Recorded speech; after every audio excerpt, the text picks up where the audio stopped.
I am the founder of COCO LENI, and I've been working in the eyewear field for last 20 years.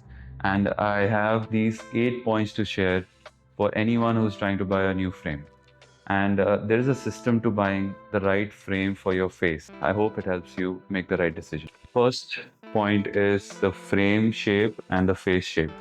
So if you have a more roundish face, go for more squarer like these. And if you have a more triangular or squarish frame, then go for more rounder shapes like these. So this kind of gives the balance to your face.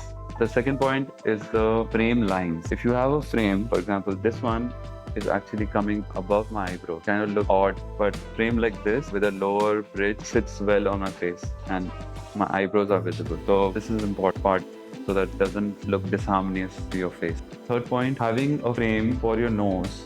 I mean, I have a longish nose, so if you want to hide your long nose and balance that out, you buy a frame with a double bridge or a thicker bridge here. And if you have a shorter nose, you'll buy something which exposes the nose, a keyhole right here, make the nose look even longer. And this is the exaggerated version of the same. The fourth point is selecting the right color and boldness and thickness of the frame.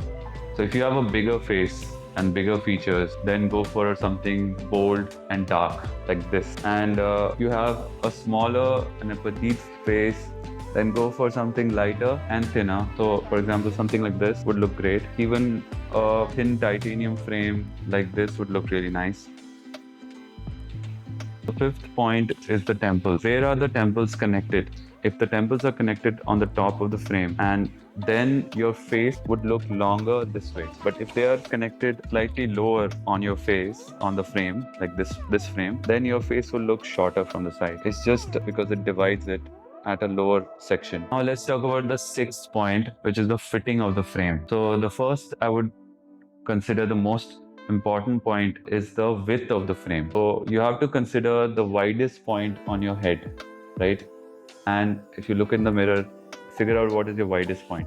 The frame should be in that area only. If it's coming out of that area, then it's slightly oversized, and it depends if you want an oversized frame. But generally, a frame would look better if it doesn't cross the widest point of your face. Seventh point would be the bridge and the nose pads.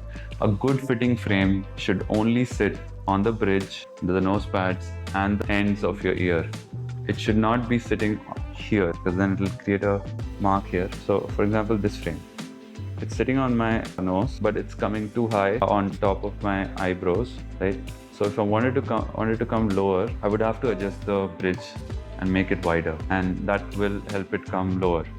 For example, this frame, the bridge is more wide, so now it sits perfectly on my nose. And the last eighth point would be the shape of the lenses and the lens you're trying to buy. So if you're buying a progressive lens and you select an aviator shape, you are going to have some issues with the vision, especially at this area, because it cuts out right here. So try to select a more squarer oval shape for a progressive lens. This frame is perfect for distance wearing, but not so great for reading. Something like this would be really perfect for a progressive. So these are the 8 points that you should consider before buying a frame, and you could be buying it at an optical store or at COCO LENI here. But I hope this helped you make the right decision.